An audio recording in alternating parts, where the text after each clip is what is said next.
The good news is the rain keeps it cool. Okay, it didn't rain this morning, probably 90 degrees today, but it'll be cooler as a result of the rain this morning. It's not supposed to rain as much the rest of the day, so I think we're okay. So I'm Aaron Wagner. I'm one of the co-organizers. It's a pleasure to welcome you all here. I see many faces that I don't know, a few faces that I do know. Hopefully by the end of the week, I'll get to know all of you. My partner in crime is Salman Vestamir, who's hidden in back. So we're responsible for your experience this week and making sure you have an educational and inspiring experience while you're here.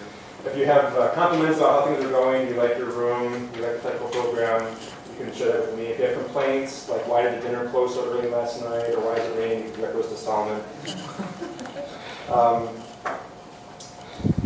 So on a serious note, I'm very sorry about the dinner last night. I know there was some confusion about that. I had some words with the people on North Campus who were giving out wrong instructions, and that hopefully that won't happen again. So we like Ithaca in the summer, especially in the summer overall, and hopefully you will like it too by the end of the week.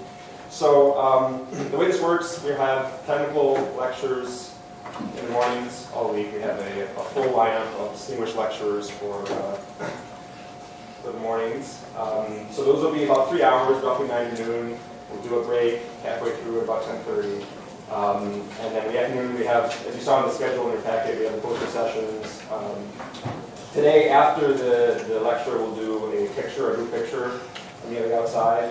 That will be before lunch, and then we'll do a poster session after that, and dinner. And then after dinner, we have some kind of light work for us to do, like solving decades-old information theory problems that we can tackle after dinner. So I'll have more information about how the rest of the day will work after today's lecture around lunchtime. I don't want to hold things up too much longer. So without further ado, let me introduce the first speaker for this year's school. The first speaker this year is Professor Elza Erkip from, let me get this straight. I'm even confused. Institute of NYU. Yes. Brooklyn Polytechnic. So Professor Erkip is a graduate of Middle East Technical University, MITU, and Stanford. Yes. Has a PhD under the late Tom Cover. Yes. Working in finance, right? Yes. And I'm still not rich. Did a postdoc at Rice, and I guess moved into more wireless stuff then. And has been at Polytechnic Institute at NYU since 2000, I was going to say, but I guess working at Polytechnic. A long time. And then the big merger. So there's a number of awards, the Stephen O. Rice Award for the best paper in communication transactions, my IEEE Fellow, ANSET career, and it's a pleasure to welcome her today. So she kicks off our IT school. Let's welcome Professor Erkip. Thank you. Great. Thanks, Aaron, for the introduction, and thanks to Salman and Aaron for inviting me to give a lecture at the Information Theory Summer School. I've been sending my students to the summer school ever since it started, and they always come back happy. I guess a lot of it has to do with meeting other students and the interactions, and I hope maybe a little bit of it is due to the lectures, and I'm very much hoping that you get to enjoy this lecture and take something away from it. So I'm with Polytechnic Institute of NYU, used to be known as Brooklyn Polytechnic University. Now we're merging with New York University, and I'm also part of a newly formed center, NYU Wireless, which brings in faculty and students from electrical and computer engineering, computer science side of NYU, and the medical school. So today I'm going to talk about information theoretic foundations of cooperative networks. And the rationale for looking at cooperative networks is the fact that any kind of communication network you can think of involves multiple interacting nodes. So the first course in information theory talks about point-to-point communications, but the moment you start thinking about whether wireline or wireless networks, you encounter multiple nodes that interact with one another. So of course, the first question is what kind of interaction? What do we mean by interaction? And also, how do we study interaction using tools from information theory? And finally, having understood the information theoretic foundations of interaction and cooperation, how are these tools useful in designing practical networks? Hopefully, I'm going to be able to say a little more about all of these during the course of today's lecture. So what kind of interaction? Again, moving away from the point-to-point paradigm of the first course of information theory, the first kind of interaction we can envision is many people communicating with one receiver. So this is termed as multiple access channel in information theory, and it's a good model for uplinker in cellular and Wi-Fi networks. Now, of course, this is a very kind of limited form of interaction. These transmitters, S1 and S2, are trying to communicate with the same destination, and that's where the interaction comes from, even though they're not, strictly speaking, talking to one another or interacting directly. By the way, the kind of the beginning of the lecture may be easy for some of you. I hope it will still give you a flavor of what's going to come next. And for some of you who are just starting, these may be new concepts. So feel free to stop me if you have any questions. We have the blackboard. I've prepared slides, but I'll be happy to take it slower on the blackboard. Okay. Now, another kind of interaction is in a way the dual of the many-to-one, which is one-to-many, where one source simultaneously communicates with multiple destinations. This is known as the broadcast channel, and it models downlink in cellular and Wi-Fi networks. Again, the interaction here is pretty limited. The main way these two destinations are related to one another is that they're trying to receive information from the same source. Now, a more kind of complicated way of interaction arises when we look at relaying or cooperation. So in this simple model, a source and a destination would like to communicate with the help of a third terminal, which we call the relay. Now, in this model, source and the relay are interacting, or relay is receiving signals from the source and forwarding to the destination to form a simpler kind of interaction. A more complete interaction could arise when there are multiple source nodes and multiple destination nodes that interact with one another. So you can envision the source nodes talking to one another back and forth to help one another communicate with their respective destinations, which could be communicating among themselves and interacting before they decode the source signals. So you can kind of envision the interaction in the network getting more and more complicated. The relaying and cooperation model could be a good model for multi-hop communications in wireline and wireless networks. And as kind of practical applications, you can think about ad hoc networks or maybe more of the emerging machine-to-machine, device-to-device, or peer-to-peer communications, whichever name you want to attach to that form of communications where nodes are directly communicating with one another. Okay. So what is this lecture about? As I said, I'm going to look at interaction and in particular relaying and cooperation. Now, there are many excellent tutorials on this subject. There have been tutorials in conferences. There are little booklets. In particular, the recent Network Information Theory book by Al-Gamal and Kim has a couple of chapters on relaying and multi-hop. So my goal here is to, in a way, take those fundamental material that's out there and concentrate mostly on relaying and cooperation in scenarios that arise in networks. So that will be my emphasis. And given my background and experience, after my adventure with finance, I started concentrating on wireless networks. So the emphasis is going to be on wireless networks. But some of these ideas apply to wireline networks or other kinds of networks as well.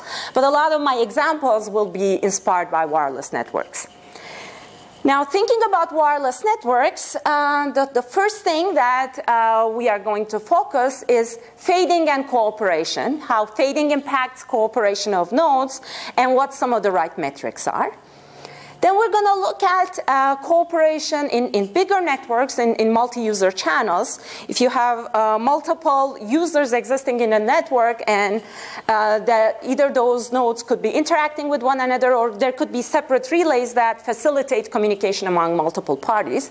So we're going to look at that problem and highlight a few which I think are interesting cases of study.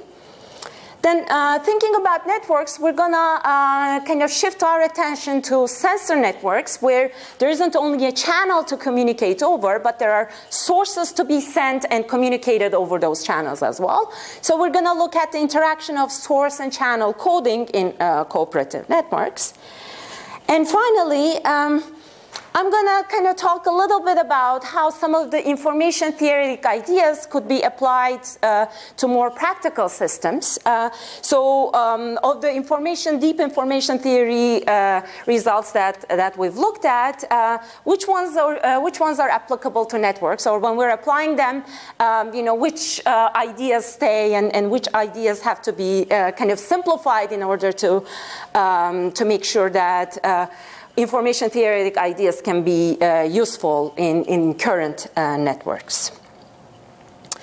Now, I have to give a disclaimer and maybe kind of point out a little bit about the background required. So I'm going to assume that since all of you are here and all of you have posters to present, you've taken a basic course in information theory of the type where, for example, you're following Cover and Thomas. But I'm going to do a quick review of relay channel fundamentals, so not all of you may be familiar with multi-user versions of those results.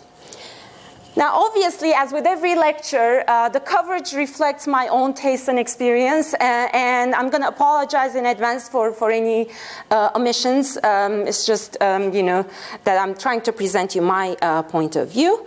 And my emphasis, this being an information theory school, is on, what I think are important theoretical advances and maybe some future directions. And I'm going to try to keep the math to a minimum, because I kind of think, again, you're all capable of reading deep theorems, and those are, in my opinion, best done in the comfort of your home or office. But what I'm going to try to do here is to give you an intuition behind these results. There'll be a little bit of math, but I'm not going to try to prove theorems here. Hopefully you'll be inspired by some of what you've seen here, and you're going to go back and read a lot more on some of these topics.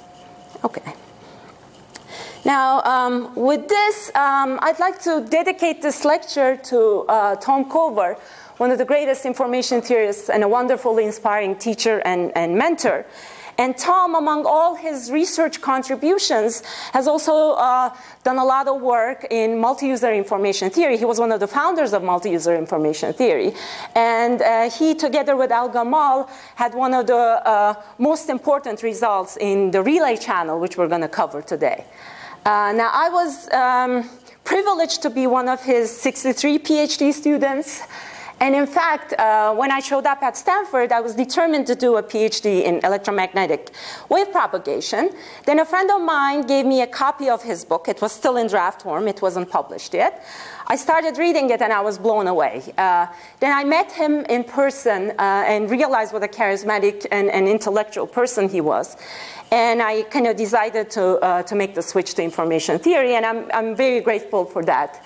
So I want to thank Tom on behalf of all of us for providing us with such beautiful sets of results and a beautiful textbook from which all of us can continue to learn information theory. Now, coming back to this lecture, so a very quick outline. So we're going to start by covering the fundamentals of the relay channel. This will be a quick one. Then we'll talk about fading in cooperative networks, cooperation in multi-user networks, cooperative joint source channel coding, and finally, how some of these ideas can be applied to medium access control and cross-layer design. Okay, so first, fundamentals of the relay channel. So let me kind of step back and give you a little bit of history. Now, 70s and 80s were golden years of multi-user information theory. That's when a lot of ideas were first put forward and a lot of extremely valuable and fundamental work was done. So I call it the oldies but goldies. Now, the idea of cooperation in a network or this kind of interaction started with the work of van der Meulen, where he introduced the three-terminal network. So instead of just the source to destination point to point, now we have a third terminal facilitating the communication. Now, there were fundamental contributions made to the understanding of the relay channel by Cover and Al-Gamal in 1979. And shortly after that, Willems and others have made other contributions that have become very useful in understanding cooperation and relaying in networks, including conferencing among terminals, cribbing, generalized feedback, backward decoding. So this was in the 70s and 80s, and as with a lot of problems in multi-user information theory, this field was dormant for about 20 years, and then picked up again in the 21st century, fueled by wireless applications. So a number of results on cooperation within the context of wireless networks called cooperative diversity or understanding relay networks came about in late 1990s, early 2000s.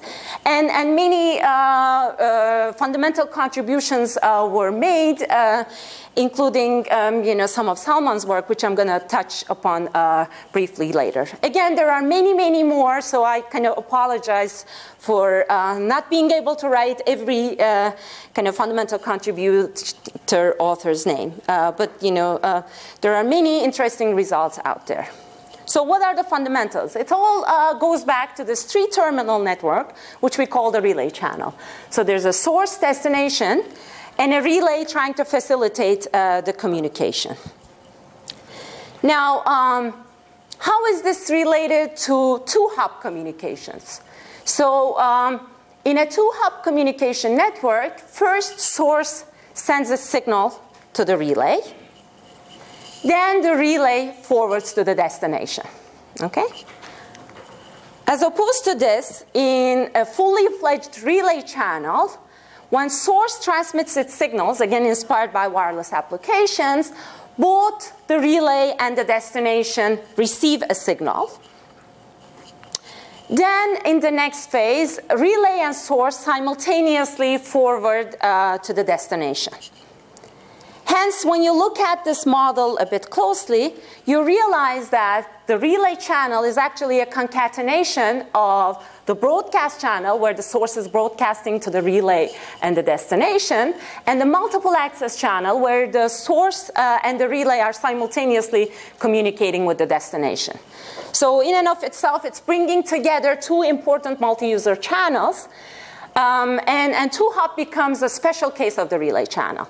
So more kind of in looking at writing this block diagram in an information theoretic terms, we have a channel where the outputs are the output of the relay and the destination, and the inputs are input of the source and the relay. Okay?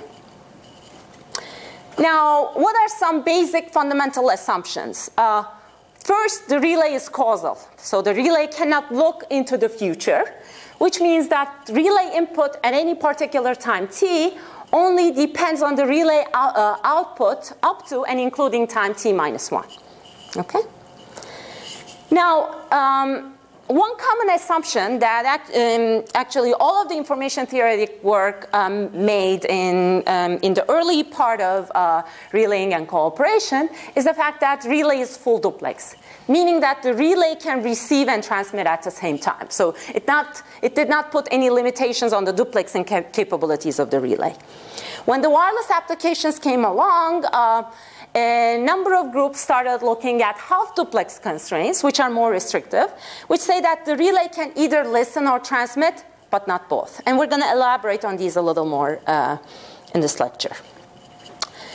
So full duplex or half duplex, which model should we use? Which is kind of the more accurate model, and when is each model useful? So full duplex model is very general. So it allows us to come up with the most general results. On the other hand, when you look at practical radios, the transmitted and received signals are about 100 dB apart. Okay? So that means it's very hard to isolate your own transmitted signal with the signal that you're receiving if you're a wireless terminal. That's why half-duplex assumption is more practical and is used by researchers that kind of want to look at more of the wireless applications. However, interestingly enough, there are some recent full duplex designs that are emerging. So groups around the country are trying to build full duplex radios, trying to isolate the transmitted signal from the received signal. And they're kind of not completely isolating the self-interference, but making some progress. So this means that maybe you can isolate your transmitted and received signals, but there's some residual time-varying self-interference. So in this lecture, we're going to both look at the ideal full duplex, there's no self-interference, and the half duplex. But maybe an interesting future direction could be looking at information theoretically tractable full duplex models, which aren't ideal, but which kind of consider this time-varying and residual self-interference. Okay, so so we're going to start from the full duplex relay channel. And, as an information theorist, the first thing we want to do is find the capacity of that channel, right? Now, unfortunately, even though relay channel model has been out there for over 30 years, capacity is not known in general, and it's only known in some special cases. Maybe in tonight's open problem section, some of you could think about what's the way forward to obtaining the capacity of the relay channel. That would be a huge contribution. Okay. So it's not known in general in some special cases, but of course we do have some bounds, as with a lot of channels in information theory. So first I'm going to talk about the cut set upper bound, which gives us an upper bound on the set of achievable rates. So this is the kind of specialization of the usual cut set bound to the relay channel, which by the way is known not to be tight in all cases. But it's a pretty good bound overall. So we first look at the cut around the source, and think of the relay and the destination as terminals that can do joint processing at no cost. So that means that the relay channel capacity or the achievable rates are upper bounded by the mutual information between the source signal x0 and what can be received at the other side of the cut, Y1 and Y2, relay and destination receptions, given the relay's transmitted signal, since that falls under the other side of the cut. Okay? So there's another cut, and that's the cut around the destination. Now we think of source and relay fully cooperating at no cost, which means that our rate is upper bounded by the mutual information between the inputs at the left-hand side of the cut, which are x0 and x1, and the output at the right-hand side of the cut, which is y2. Right? So now we have two bounds on achievable rates, And hence, our capacity has to be less than or equal to the minimum of these two mutual informations. And of course, we can take the supremum over all possible joint distributions x0 and x1 of the relay. Okay? So this is the well-known cut-set upper bound. Now, what are some inner bounds for the relay channel? What are some achievable strategies? Now, there are quite a few, and quite a few that are well established. So we're first going to start with decode and forward, which I'm going to use DF as the shorthand notation. Okay? So in decode and forward strategy, when the source transmits, destination obviously hears the source, but the rate is too high for it to decode by itself. So it's just going to wait, keep track of what it's heard. But we're going to assume that the rate is adjusted in such a way that the relay fully decodes the source information and then re-encodes. And that re-encoded information by the relay and the source then cooperatively are transmitted to resolve the ambiguity at the destination. Okay? So the first phase was the broadcast, the multiple access phase, the source and the relay transmit cooperatively. And a very powerful strategy which allows us to do this in the case of a full duplex relay channel in a very efficient way is called block Markov encoding. Okay.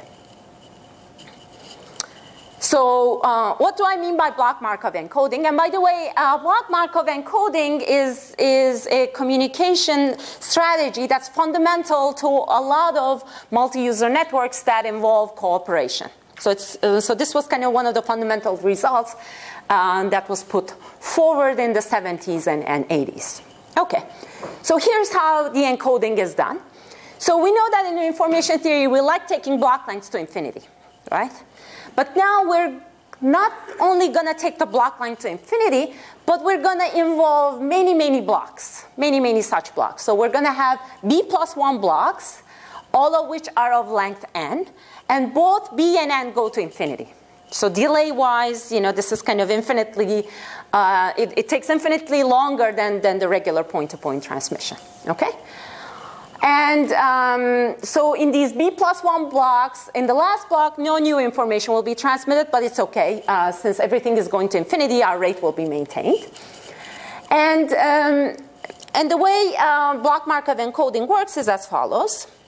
So let's start by looking at block 1. So in block 1, source is transmitting a fresh message W1, so that's the second index. Let's see. And 1 is just a constant, and the relay is just, transmitting something dummy, okay? So at the end of the first block, the relay listens, during the first block, the relay listens to the source, and even though the relay could have immediately made use of what it's heard up to time t minus 1, it's going to wait until the first block is over and decode the source signal. So at the end of the first block, the relay decodes the information W1. Okay, in the second block, so the relay decodes WI at the end of block I, okay, and in the second block, the relay wants to forward that information that it decoded, but it's not going to do it by itself. It's going to do in collaboration with the source. So the source is, along with transmitting a fresh information WI in block I, it's going to repeat the message from block I minus 1, so in the form of WI minus 1. So when you look at the second block, the relay is forwarding, the source is forwarding new information W2, but is also repeating the information W1 from the first block in order to be able to cooperate with the relay, which is forwarding W1 in the most efficient manner. Now, I don't know whether all of you can see the last line. This is going to be possible if the relay can actually decode from the source reliably. This puts a restriction on the rate of transmission. So this is possible if R is upper bounded by the mutual information between X0 and Y1 given X1. Okay, so this is what's happening at the source and the relay side. Now, what happens at the destination? How does the destination put all of these together? Now, one very powerful strategy for the destination to decode is called backward decoding. Okay? Now, in backward decoding, the destination doesn't try to attempt decoding at first and waits until all the B+1 blocks are received and starts decoding from the last block. So in the last block, only information about WB is sent. Okay? So the destination looks at the last block and decodes WB. Okay? This is possible if the source and the relay jointly, the mutual information that they're sending towards Y2 is greater than R. But now that the destination knows WB, it can move one block before to block B. Now it knows what WB is, right? So it can kind of take that into account and decodes WB minus 1. So this way the destination can make its way to the first block and decode all the information. So this gives us that the decode and forward achievable rate is given by this expression. Okay. So I told you how this could be done with backward decoding. It turns out that sliding window decoding, where you start from the first block, also achieves the same rate. And furthermore, this achievable rate, decode and forward achievable rate, meets the cut-set bound when we have a physically degraded relay channel, when the relay's received signal is physically better than the destination's, which essentially amounts to saying that the relay can decode whatever the destination can decode. That's why decode and forward becomes optimal. Okay? So that's very nice in scenarios where the relay has a stronger channel towards the source and can decode the source signals essentially for free without putting an additional constraint on the rate. But what if that's not possible? So when the relay cannot decode, it may be more advantageous for the relay to somehow try to forward what it has received to the destination. Okay? So somehow forward, if you will, a soft information to the destination. So in that case, we're envisioning strategies where the relay is compressing and forwarding its own signal Y1. Okay? Now, when the relay is forwarding Y1 to the destination, it also realizes that the destination has some correlated observations, right, to Y1. In particular, the destination knows Y2, which is correlated with Y1. That can make the compression more efficient, as in the case of Wiener-Ziv compression. So instead of simply looking at the mutual information between Y1 and Y1 hat, now we can condition on what the destination will know, X1 and Y2. And furthermore, we're going to have the destination first decode the compression index, figure out what Y1 hat is, and then put together Y1 hat with its own observation Y2 in order to get the source signal. So that puts a constraint on how well the quantization can be. In particular, the quantization rate has to be upper bounded by the mutual information between the relay and the destination. Okay? And the overall achievable compress and forward rate becomes the following. Right? Notice that if I could make Y1 hat equal to Y1, that would be the best thing, because I would have the destination essentially see what the relay is seeing. But of course, how well Y1 hat can approximate Y1 depends on other channel parameters as well. Okay, so compress and forward seems to be a good strategy when the relay cannot decode and simply wishes to forward its observation to the destination, so the destination can make use of it. Okay? So it works really well when the relay to destination channel is good, whatever that means. Okay? Now that's very nice.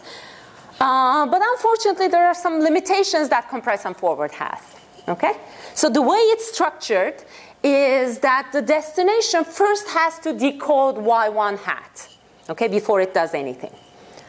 Furthermore, the relay has to do this Wiener-Ziv compression. So it's not just simple compression, but has to do this Wiener-Ziv compression, which involves some binning.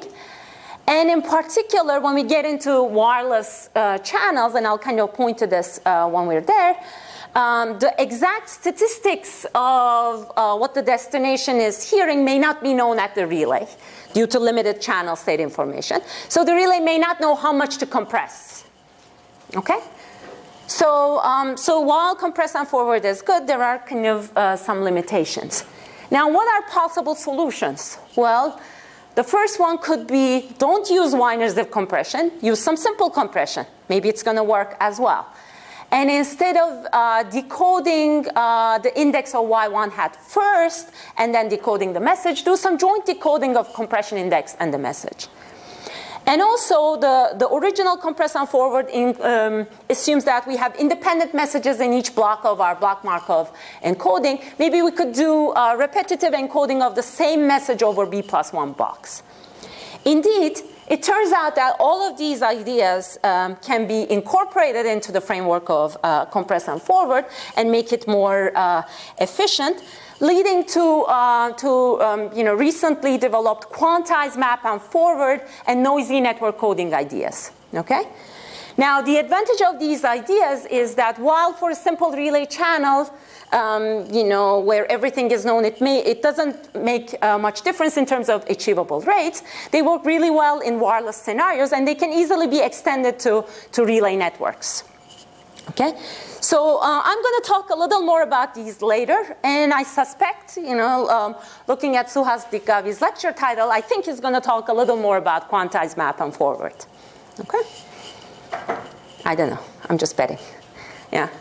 If not, Salman is the expert in quantized map and forward, and you can always catch him during one of the breaks and get the full scoop from him. Okay. But I'm going to come back to those strategies in my lecture as well. Now, so we've seen decode and forward, where the relay fully decodes and forwards, compress and forward, where the relay does not attempt to decode at all, simply forwards the quantized version of its observation. Now, another strategy is partial decode and forward, where the relay only tries to decode part of the information and forwards, and the remaining part of the information is sent directly from the source to the destination. Okay? This turns out to be optimal in a special scenario where the source has two orthogonal channels to the relay and the destination. Okay? Okay. So far we've seen three relaying strategies: decode and forward, compress and forward, and its kind of refinements, and partial decode and forward within the context of the full duplex relay channel, where the relay is simultaneously receiving and transmitting. Now, what about half duplex relay channels? What if there's a constraint that the relay either has to listen or transmit?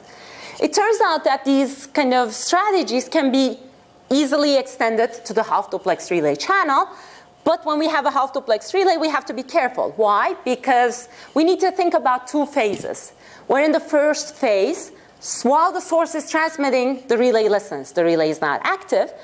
And in the second phase, now the relay has heard something and is ready to join the transmission, so the source and the relay transmit cooperatively. Okay? Now, in some simpler schemes, whenever the relay is transmitting, the source is kept silent. Okay? So the first flavor, where the source and the relay transmit together, is called non-orthogonal half-duplex. And the second flavor, where source is silent when the relay is transmitting, is called orthogonal half-duplex. Okay? Now, obviously, non-orthogonal half-duplex is better than orthogonal half-duplex, but the orthogonal one may be simpler to implement, and also, sometimes it's kind of good enough. Okay? And we'll, talk about what that means a little later within the context of wireless channels. Okay? So just keep in mind that in the case of half-duplex, it could be non-orthogonal half-duplex or orthogonal half-duplex. And I'm going to give you examples of both flavors. Okay. So for half-duplex channels, we've seen that, maybe going back, the full duplex strategies can be, adapted. Actually, the proofs are simpler. Now you don't need this block Markov encoding, because the relay has a phase when it listens and when it transmits. Now, another communication strategy emerges when you start looking at half-duplex relay channels, and this is mostly within the context of a Gaussian channel or a fading channel, and that's called amplify and forward. So before I talk about amplify and forward, let's look at the Gaussian relay channel model, where now all the channels are additive white Gaussian noise. So the relay receives a kind of noisy version of the source signal. Destination receives a noisy combination of the source and the relay signals. Okay? I'm going to assume all terminals have power constraint P. All noises are Gaussian with variance 1. Okay. Now, with amplify and forward, the simplest one is the orthogonal one, okay, which works as follows. So, looking at the kind of figure at the bottom of the page, we're going to have the source transmit a signal, okay, for a certain duration, for duration of a block, while the relay is silent and listening. And then in the next block, the source is silent, and the relay simply forwards what it has heard from the source. How? Well, the relay observed Y1, right? It's just going to multiply it by a constant C and forward, okay? So the relay does no decoding at all, simply forwards what it has heard. Now, what is this constant? Well, it's set so that the relay power constraint is met, okay? And the source is silent. Then they move on to the second block of information, okay? It's very, very simple. Now, how does it perform? Well, in order to find the overall rate that this achieves, the destination is going to have to put together what it heard from the source and the relay. But it's quite easy. You know, you're kind of observing two copies of the same signal, essentially. You do kind of maximal ratio combining, and you get the following achievable rate, okay? Where there's an F function that kind of involves combination of the source and the relay signals, okay? Now, so this amplify and forward strategy is very, very simple, okay? Now, what are the advantages? Well, it's very useful when the relay cannot decode, right? It's very simple processing. All the relay has to do is store and forward, even though, you know, in a network, sometimes it's kind of easier to store packets rather than analog signals. But conceptually, it's simpler. And also, it's good for diversity, as we're going to see later. Even though it's very simple, it's very good for diversity in fading wireless channels. Now, what are some of the disadvantages? You know, there's an advantage and disadvantage with everything, right? So it's kind of this, in this form, it's only applicable to Gaussian and fading channels. I mean, for some channels, you may envision how you could kind of do amplify and forward. Now, it's not decoding the source signal, that's good, but as it's forwarding whatever it has heard, it's also amplifying noise. So you know, there are usually better protocols, you know, more sophisticated protocols achieve better rates. Okay, you know, before I kind of wrap up my discussion on the fundamentals of the relay channel, you know, let's kind of back up and see what we've covered. Well, we've seen that in this basic relay channel, the relay can be full duplex or half duplex, okay? And we've seen that the full duplex strategies involve this coding over multiple blocks called block Markov encoding. And they're usually coupled with either backward decoding at the destination or sliding window decoding, okay? Pretty sophisticated coding strategies. And there are a number of achievable strategies out there. We don't know the capacity in the most general case. We know it in some special cases. But we have a very rich set of achievable schemes. Decode and forward, partial decode and forward, compress and forward. And it's, you know, recent refinements which work very well. Quantized map and forward, noisy network coding. We've also looked at half duplex strategies which can be orthogonal or non-orthogonal. An example was amplify and forward. And just keep in mind that the capacity of the relay channel is not known in general. So, you know, that's what makes it fun to work in this field. Okay, any questions before I continue? Okay. So now that we've kind of covered some of the fundamentals of the relay channel, I'm going to move into fading and talk a little bit about how these strategies work under fading, what are some of the right metrics in fading, and how do we approach fading in cooperative networks. Okay, so when I say fading, I'm going to look at very simple kind of fading, flat frequency non-selective fading. That's the easiest one to look at and gives us the insights. So the fading relay channel looks very much like the additive white Gaussian noise relay channel, except that now, my channel gains are complex and change in time. Okay? In particular, we're going to look at Rayleigh fading, where the channel gains are independent complex Gaussian. And anytime you look at fading, the issue is how large is your transmission block length with regard to the fading speed. So that gives us two models in information theory to work with, ergodic fading or slow fading. In this lecture, we're going to look at slow fading. So we're going to assume that the fading is slow. And during the course of transmission of one block, we only see one fade level. And furthermore, we're going to look at high signal-to-noise ratio analysis. Okay? So that will give us the notion of diversity. Okay. So whenever we look at slow fading, and a very useful metric that we use in information theory is the outage probability. So let's step back for a second and look at the outage probability of a Rayleigh fading link. So suppose I have a point-to-point link for which the instantaneous capacity is given by log 1 plus h squared SNR, where h is the channel gain of that link. Obviously, if that instantaneous capacity is below the rate of transmission, we're going to be in an outage, right? There's no way we can support rates above Shannon capacity. So when you look at the probability of that for a Rayleigh fading link, at high SNR, you get an expression that's given by 2 to the r minus 1 over SNR. Okay?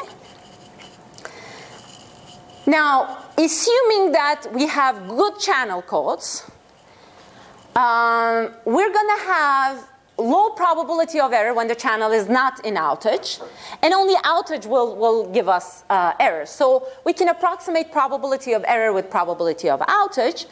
And if I look at the SNR exponent of outage probability for a fixed rate R, I'll realize that for fixed R, my diversity is 1. My probability of error or probability of outage decays as SNR to the power minus 1. Okay? So that SNR exponent will be important because it will tell us how fast our probability of outage can decay. Okay? So that's for a single link. Now let's see what happens with relaying. So we'll start from a simple case of relaying, which is half duplex, orthogonal, decode and forward, okay?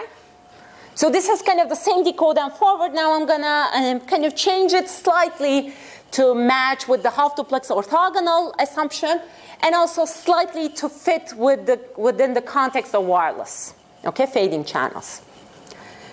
So in decode and forward, you remember that the relay tries to decode the source signal, okay? In the case of discrete memoryless or additive white Gaussian noise channels, we adjust the rate such that the relay always decodes, okay? But in this case, we have a fading channel, and it's slowly fading.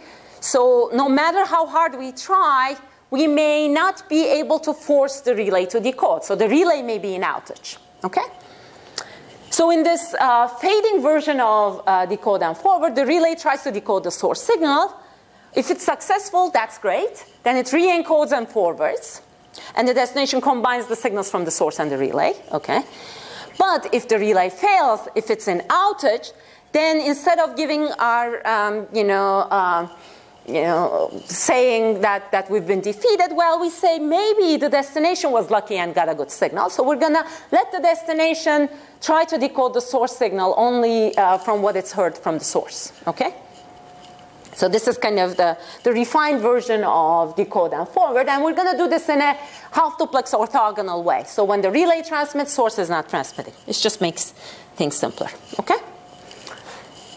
So what's the outage probability of such a communication system or such a protocol? So let the event O be the event that the destination is in outage, and A be the event that the relay is in outage.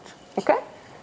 So the overall outage probability can be expanded using the well-known Bayes rule, right? So I'm just going to condition on the event A and A complement. Okay? So, and look at each term individually at high signal to noise ratio. So this becomes a very simple analysis, okay? So P of A is the probability that the relay is in outage. Well, the relay and source are connected by a point-to-point link, right? So that probability decays as 1 over SNR, right? And then if I look at probability of outage, given that the relay was in outage, well, that means the destination is only hearing from the source. That's again a point-to-point link. So that also decays as 1 over SNR, right? So when I multiply these two, the second term decays as 1 over SNR squared. Okay? You don't need any kind of complicated math to do this. Right? You just need to approximate. Then going back to the first term, probability of A complement, probability that the relay is not in outage, is 1 minus P of A. Well, at high SNR, it's almost 1, right? And then probability of outage, given that the relay is not in outage, means that the destination is now receiving from the source and the relay. Well, having two links means that I have diversity level 2, so it decays as 1 over SNR squared. So the first term is also decaying as 1 over SNR squared, right? So I have the sum of two terms. Both of them are decaying as 1 over SNR squared, which means my diversity is equal to 2, okay? It's a very simple analysis. So this says that, this half duplex version of decode and forward. Remember, half duplex is a, half duplex orthogonal version of decode and forward, again gives me diversity level of 2. The orthogonal, remember, was wasteful, right? Because it kept the source silent when the relay was transmitting, right? Even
that there's no direct link between N1 and N2.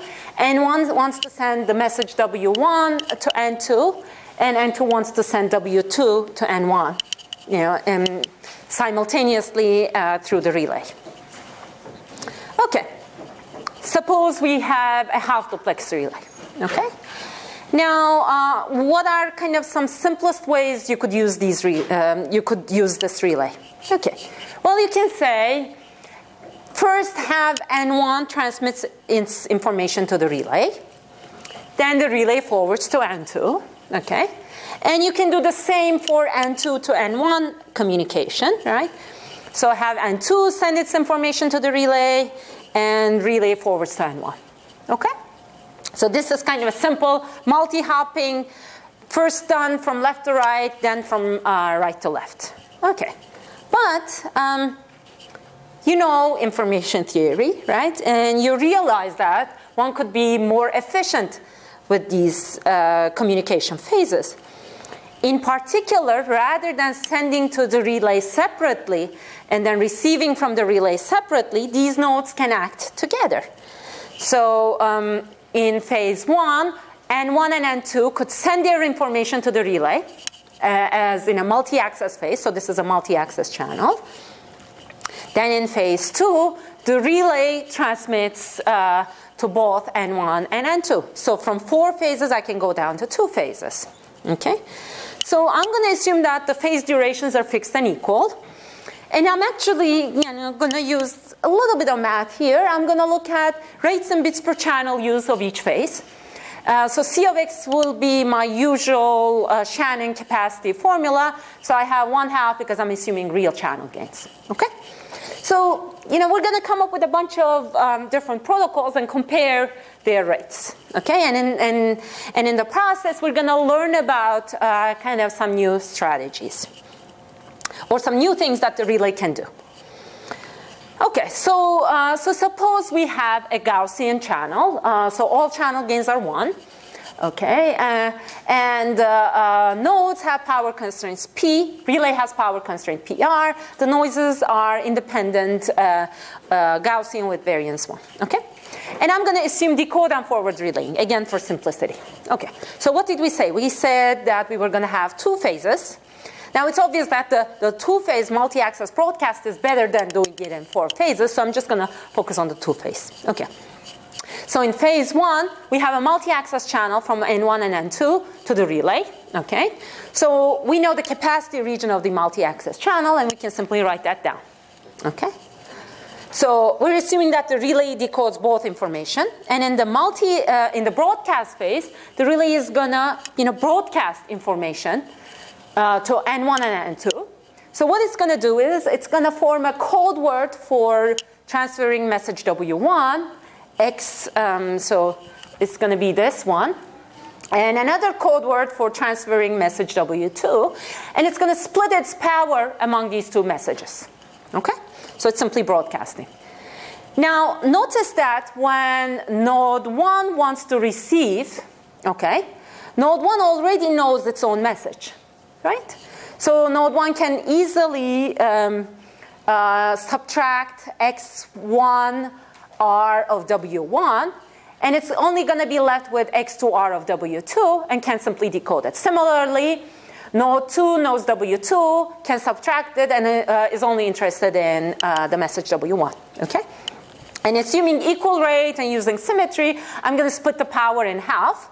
That means that each rate in the broadcast phase can be up to C of PR over 2. Okay? So it's very simple.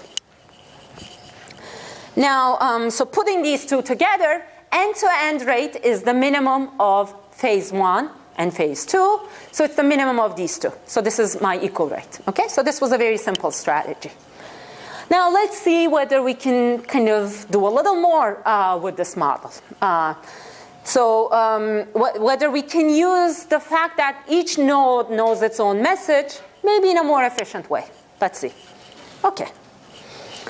Now, part of the problem with this broadcast, multi-access followed by broadcast, was that the way I kind of formulated it, the relay split its power among the messages among the code words describing W1 and W2.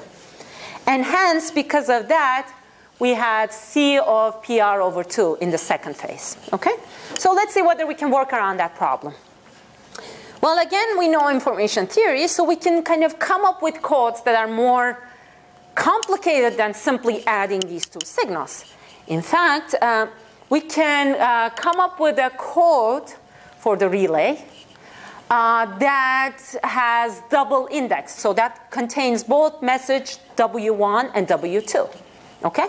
So our code book is going to have a huge size, 2 to the n R1 plus R2, and it's going to be doubly indexed. Okay? Now, what's the advantage of this? Well, each node knows its own message. So node 1 knows W1, and hence from that big code book, it knows which kind of subset of the code to concentrate on. Okay? So it's going to be effectively seeing a code book of size 2 to the n R2. Okay? So node 1 sees a code of size 2 to the n R2. And since I really did not have any division of power among messages of W1 and W2, I can reach up to rates C of PR. Okay? So this is enabled by this big, huge code book. Now that immediately improves what I can do in the second phase and brings my equal rate point to the minimum of these two terms. Okay? So this is kind of using a more sophisticated coding strategy. Now, can I do something else? Now, this coming up with this big code book that's kind of much larger than individual code books may be a daunting task. So then maybe I can kind of look at the literature and use concepts from network coding. Okay. Now, how would network coding work in this case? Again, we're going to assume that phase 1 is the MAC from nodes to the relay. So the relay decodes both messages. And before it forwards, what it's going to do is that suppose they're equal rate. Okay? So the relay looks at these messages in binary form and simply forms the bitwise XOR of these two messages. Okay? The binary expansions. Okay? So now the relay has this XOR of these two messages. The bit representation is BRK. And then relay encodes this XORed bits and transmits it to the destinations. Now, each node is going to recover BRK, okay? And because each node knows its own message, okay, can simply subtract it in this bitwise XOR and recover other user's message, okay? Well, it turns out that this, this really doesn't improve the rate in the broadcast phase. So we get the same end-to-end rate, but it's simpler, right? So all I had to do was decode, do a bitwise XOR, and the code that I used in the broadcast phase was a simple code of rate R, okay? So in this case, the relay decoded and then did network coding. So now what if we don't want the relay to decode? Or what if the relay cannot decode? Then one possibility is to simply do amplify and forward at the relay, right? Which is also known as analog network coding. In some sense, at the relay, the signals are already added up. All the relay has to do is forward that. Okay? So the relay kind of normalizes according to its own power and then transmits. You can easily figure out that the achieved rate would be given by that following expression. Okay. Now, compare that analog network coding with kind of the regular network coding, where you have the following expression. Okay? And if I take P to be very large, right? Analog network coding will have C of PR over 2, whereas the network coding will have C of PR. So network coding in phase 2 will be better if the sources have a lot of power. Okay? If the nodes have a lot of power, which is reasonable, which means that it is easy for the relay to decode. However, if PR is large, if the relay has a lot of power, then analog network coding performs better, because the relay can simply kind of forward what it had, what it received from the sources. Okay? So in general, one doesn't dominate the other. Now, analog network coding was simply forwarding an analog signal in an uncoded way, right? So over kind of this broadcast channel. Now, we know that instead of uncoded, typically coded is better, okay? Which means that I can use compress and forward or a variation of compress and forward for the relay to forward YR to both receivers or to both nodes, okay? So now relay has YR and is facing a broadcast channel towards the two nodes. These two nodes have different side informations. They each know their own message. So in principle, you can use ideas from compress and forward, but it's a bit more complicated because these two receivers have different side informations, okay? But it can be done. Now, so far, we've been concentrating on improving the broadcast space, right, by using the knowledge that each node has about its own message. So what about trying to improve the multi-access phase? Okay. Now, so far, relay is doing decode and forward to decode the messages W1 and W2 separately. But all it has to do is to forward the sum, because each node knows its own message. So how about decoding the sum of these two signals rather than decoding them individually? Now, can we do that? Is it really easy to decode the sum? Let's see this through a binary example. Now, suppose instead of Gaussian channels, I had binary channels, okay? So the relay got the sum of these two signals, transmitted signals, plus binary noise. And each terminal received a binary noisy version of what the relay transmits, okay? And suppose the binary noises are Bernoulli Q, okay? And what I'm going to do is, instead of having random codes at both nodes, in the multi-access phase, I'm going to force them to use the same code. In fact, I'm going to force them to use the same binary linear code. That's capacity achieving, okay? So they use the same code, not independently generated random codes. So when they transmit, the relay receives some of these two code words plus binary noise. Well, we know that for a linear code, sum of two code words is another code word. So the relay, rather than decoding W1 and W2 individually, simply decodes the sum code word, okay? It's the simple property of linear codes, okay? And then it simply forwards the sum code word. Doesn't kind of break it apart, simply forwards the sum. Well, the destinations, or each node, once they hear the relay, also decode the sum. But since they know their own message, they can recover the other user's message. Okay? Now, what this enabled us to do is that the relay can receive rates up to 1 minus the binary entropy function of Q, and also forward at that rate. And when you think a little bit, if I treated the multi-access phase as a usual multi-access channel, I would not be able to transmit at an equal rate of 1 minus h of Q, okay? And in fact, if I used random codes, as we kind of usually do in information theoretic constructions, it would not be possible for the relay to decode the sum, okay? So I think this is a very interesting observation to make, is that while we love random codes and they allow us to prove a lot of kind of nice theorems, sometimes structured codes can be superior to random codes, okay? So this is a very important takeaway message to get from this, okay?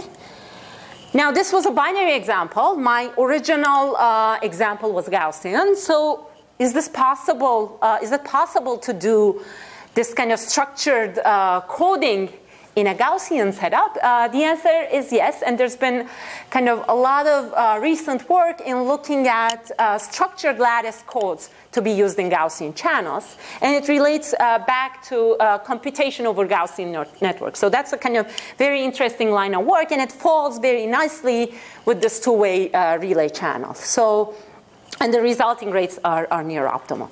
So this is kind of maybe, you know, first instance or one of the instances in which we're seeing in information theory that rather than random codes, structured codes can do better.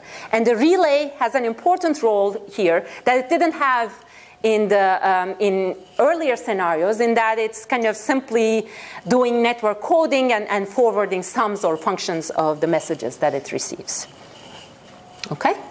So, you know, that's why I thought it was kind of, it would be interesting to focus on this two-way relay channel.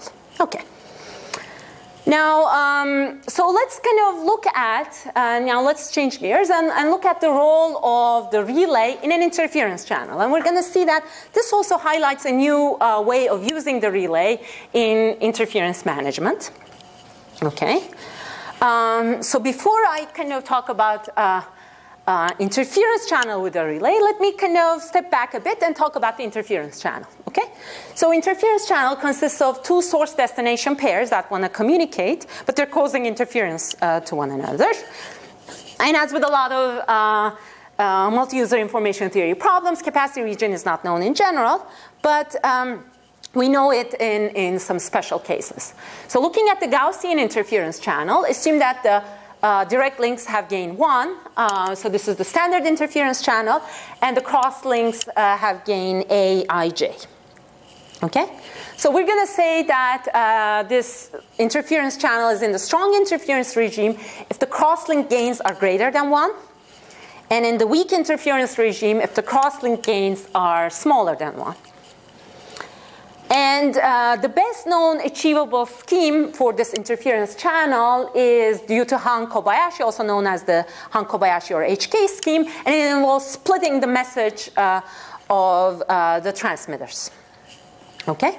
So let me briefly review Hahn-Kobayashi scheme in case some of you here kind of aren't familiar with it. So very quickly, what each source does is that it splits its message into two parts. So WI consists of WI common and WI private. Okay? So what the source does is that it has two code books for these common and private messages, and simply sums up the code words with a particular power split among these two code books. Okay? Now, why do we do such a split? The common part is decoded at both destinations, even though only destination I is interested in WI. Destination J is also going to decode WIC. Why? Well, this allows the interfered destination to decode part of the interference and remove it so that it has a channel with less interference. Okay? But you cannot force it to the whole message because that would be a very strict constraint on the rates. So there's also the private message only decoded at the intended destination, and the interfered destination treats that as noise. Okay? So, you know, has to live with that interference. Now, Hahn-Kobayashi scheme optimizes over all codebook distributions, all power splits, and time sharing to get the largest achievable region. Okay. In particular, this Hahn-Kobayashi scheme allows us to obtain either the capacity region or the sum capacity of a Gaussian interference channel in some special but important scenarios. Okay? The first one is the strong interference regime, where the interfering link gains are strictly larger than 1. Then it turns out that only transmitting common information is optimal. So decoding all interference is optimal because interfering link gains are larger than the direct link gains. Okay? This also includes, in the special case, very strong interference where this Aij is very, very large. It's so large that even though there's interference, you can reach up to point-to-point rates. Okay? So this is an interesting observation. Having no interference or having a lot of interference both mean the same thing because you can decode and cancel the interference and communicate at point-to-point rates. In the mixed interference regime, one channel gain Aij is greater than 1, the other one is less than 1. And it turns out that some capacity achieving scheme sends common information to the strongly interfered destination and private information for the weakly interfered destination. And lastly, noise interference regime. When both AIJs are very small, it turns out that only sending private information is optimal, and it's optimal to treat interference as noise, right? Which is what most current communication systems do anyway, right? When they're faced with interference, they simply treat it as noise. And it is, in fact, information theoretically optimal as long as the channel gains are small. Okay? This intuitively makes sense. Okay. So brief digression on the interference channel, Gaussian interference channel. Now we're back to the model with the relay, okay? So I have interference and I have a relay that hears from both sources and simultaneously broadcasts to both destinations. Now the first time you kind of look at this problem, you realize, hey, I don't know the interference channel capacity. I don't know the relay channel capacity. And schemes are complicated. Now I'm going to put these two together so, you know, where am I going with this? Am I going to spend 15 years doing my PhD trying to work through this problem? That's what one of my PhD students said. So then, you know, the way moving forward is if it's too complicated, then make it simpler, right? So what we're going to do is we're going to kind of try to make this model simpler, but still trying to understand the insights of relaying in interference-limited networks. Okay, how simple can I make it and still have a meaningful problem that will turn into a PhD thesis, right? Okay, so let's think of a Z interference channel, which means that only source 2 interferes with destination 1. Source 1 doesn't interfere with destination 2 at all, okay? And just put a relay. The relay only hears S2 and only can talk to D1. Okay, you say, wait a minute. The relay, I mean, the way we've been thinking about relaying is that the relay hears the source and communicates with the destination so it can forward signals and make the channel quality better. But my relay hears S2 but cannot talk to D2. My relay can talk to D1 but cannot hear S1. So is it ever going to be useful? Okay?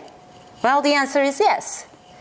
Because even though the usual signal relaying or signal forwarding is not possible, the relay can help with interference. Well, for example, the relay knows S2's message or figures out S2's message, right? It can simply transmit minus X2, with respect to its own power constraint, so try to cancel interference at D1. That's helpful for D1, right? And also for D2, because S2 doesn't have to kind of really worry about interference. Furthermore, it can forward interference to D1 to facilitate decoding of interference and removal at D1. Remember, we had this common part of the information, so relay can help boost the common part, so interference decoding becomes easier. Okay? So even though relay in this case cannot be used for usual signal forwarding, it can help manage the interference. Okay? Now, can I make this problem kind of a bit more complicated? Now, suppose the relay can also get to hear S1. Well, now, but only can talk to D1.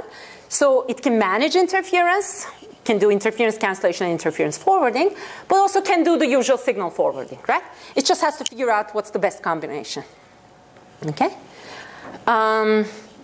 So it turns out that under interference, these three strategies kind of turn out to form a good set of tools to work with. So the relay can forward signals, as it usually does. It can try to cancel interference, effectively negatively beamforming with the interference, trying to null it out. Or it can forward interference to boost it up so that it becomes stronger, very strong, and is easily removed. Okay? Now, in the most general case, this should be used in conjunction with message splitting at the sources. And there could be even further splits to facilitate relaying. And that's what we're going to look at right now. Okay. So we're going to have a Gaussian relay, Gaussian interference channel. And along with it, I'm going to have an orthogonal relay. So all these red links that you see are orthogonal to the black links. And furthermore, all the red links are orthogonal to one another. Okay? And these red links have finite capacities associated with them. Okay? So relay, for example, receives from source 1 at a capacity of C1R. I really don't care what that kind of channel looks like. To me, it's a bit pipe with capacity C1R, and so on and so forth, right? So all of these red links are orthogonal to one another and orthogonal to the interference channel, okay? So this, for example, could model sources and relay operating under different standards. One could be a cellular, the other one could be a Wi-Fi, or they could operate in different bands, okay? So the advantage of such a model is that it's less complicated than the kind of the full-fledged interference relay channel model, but it also gives us insights about what good relaying strategies are, and it could kind of be benchmarks for cases when the relay receives in band or transmits in band. You can play more with it once you get insights on this simple problem. Okay? So now let's see how we're going to deal with this problem. Well, so when I look at this, I kind of see two parallel kind of ways sources can communicate with the destinations. Yeah. The first one is the interference channel, right, which I can use as before. The second one is just through the relay. So remember, I call this a gateway channel. So, all communication is taking place through the relay. Okay. So I have two parallel paths to go from sources to the destinations. So the question is, well, these two paths, these two kind of links, should they be used jointly? Should communicating through the relay recognize that there's also an underlying interference channel that's in place? Or can I operate them independently? If I could operate them independently, it would be great, right? It would be simple. But it turns out that you cannot always do that. You have to think of them in a joint manner. So the question is when and how, okay? So what we're going to do is we're going to take our Han-Kobayashi scheme, okay, and then further break the signals, okay? So we remember that in the regular interference channel, I had a common and a private part. So now I'm going to have 4 parts, okay? And what I'm going to do is kind of, rather than going through this, I'm just going to illustrate it in the figure, okay? It's easier. Okay. So I split it 4 ways. So the first part of the message, which I call W1R, is a private message transmitted by the relay. So remember that these red links are orthogonal. So source transmits a piece of information to the relay forwards it to D1. Okay? So that's kind of one piece of information that could travel. Another piece is a private message transmitted by S1 over the interference channel, right? Well, it's heard by D2, so it's going to be, part of the interference at D2. Okay? Now, this third part combines the relay and the interference channel. It's a common message transmitted over the interference channel, but simultaneously transmitted by the relay. Okay? But of course, the relay here is trying to help decoding and removal of interference, so it's only going to forward this common message to the interfered destination. Okay? So, which will facilitate decoding at D2. And then finally, I have my usual common message, okay? So along with the usual common and privates that I have on the interference channel, I'm adding the relay transmission to transmit some independent piece of information. And also, kind of this part links both channels to facilitate interference decoding. Okay. So we can put all of these together and, come up with a general scheme. But the question is this kind of ever capacity achieving, or when is this useful, and whether it tells us anything about using these channels separately or jointly in some special cases. Okay? So the first special case we look at is what we call relay destination bottleneck. Okay? So suppose in the kind of red links, the capacities coming to the relay are larger than the capacities going out of the relay. Okay? So essentially, relay is the bottleneck in that out-of-band link, right? It has more rate coming in and not enough going out. Well, intuitively, in this case, I should use all that capacity available to transmit independent information because, I'm limited by how much I can transmit. So trying to manage interference doesn't seem like a good idea. And in fact, that's what kind of it turns out to be. So kind of one result that we have says the following. Suppose, so going back, suppose you know the capacity of the underlying black interference channels, okay? Either you know it or you kind of, you don't know it, but you're kind of hoping to find it one day, okay? Now, if the relay to destination is the bottleneck, then the best you can do is enlarge that underlying capacity region by the outgoing rates at the relay. And the way it's done is by transmitting only private information through the relay. Okay, so signal forwarding by the relay is optimal. And you need to treat these two channels, the black and the red channels, independently. Let them each do their own thing, and the relay simply boosts up the capacity of the interference channel by its outgoing rates. Okay? So this is a simple strategy and a simple way of using the relay when your bottleneck is rates going into the relay. Okay? So this is kind of a reassuring result. We don't have to work very hard in kind of jointly designing these two different bands. Now, but is the relay ever useful for managing interference? And in order to get a hold on that, we look at the scenario where we call the excess rate scenario. Okay. So so you see kind of these red lines. Some of them are thicker, right? So suppose I have a lot of capacity coming into the relay from S1 and a lot of capacity going out of relay to D2, okay? So that's a very thick pipe, okay? Now, and in particular, I define this excess rate from 1 to 2 as this excess rate that I can use for forwarding interference, okay? Now, since that's a thick pipe and I cannot really use it to forward information in excess to CR1 and C2R, we're indeed going to use it to forward interference. And in fact, we will argue that it's optimal to do so, okay? So this very much kind of will look like this Z interference channel with the relay that only hears from one source and can only transmit to the interfered destination, okay? So this thick pipe helps us do that. Okay. And getting into the details of the technical proof, what can be shown is that if there's already strong interference at D1, but in the interference channel, we don't have strong interference at D2, just looking at the black interference channel, but we can use this excess rate to make interference decodable, then we will have an optimal strategy. So this is very similar to the strong interference regime of the interference channel, but the underlying interference channel is not strong by itself. It only becomes strong with the help of this excess rate that's going through the relay. Okay?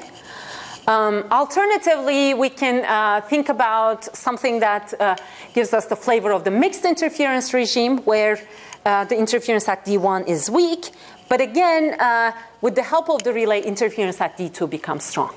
Okay? But in all of these scenarios, what we're doing is we're actually jointly coding across these two bands, the interference channel and communication through the relay. So that's kind of that's an example of where treating separate bands independently is not a good idea, and joint coding and decoding is usually better. Okay. So to recap, relaying in multi-source destination networks, what we've looked at are relays shared by multiple users, and so there, some of the well-known signal forwarding protocols, decode and forward, compress and forward, amplify and forward, and your kind of favorite relaying protocols would carry over to such networks. But the reason why I wanted to concentrate on these is because these bring in new forms of cooperation or relaying. In the case of two-way relay channel, now the relay has the ability to do network coding, so you can kind of borrow a lot from that literature, and from the network coding literature, along with, if you're looking at Gaussian channels, structured codes, and come up with very interesting problems. But also in interference-limited networks, it brings in the notion of interference forwarding and cancellation by the relay, which is a new way of using relay in interference-limited scenarios. Okay? Any questions? Comments? Yes? So what happens when you have this, here you have all this as orthogonal channels, right? Yes. So what happens if, they are not all orthogonal? So true, yeah. So then, is it very difficult to solve it, or you have some results that? Yeah. So the question was, in this kind of scenario that I showed, the channels coming into the relay and going out of the relay were orthogonal. What happens when some of those channels become in-band? There's multi-access interference, there's broadcasting. You can still get results, and there are a number of results out there in the literature. I would be kind of happy to tell you more about them. But I think for presenting here, this was the kind of easiest case that kind of still highlights the ideas. Of course, the notion of forwarding signals and interference, are still at play, but you have to be more careful when you're doing things in band. Yeah, I think this intuition carries over, but you need a lot more, technical results to make things work. Any questions?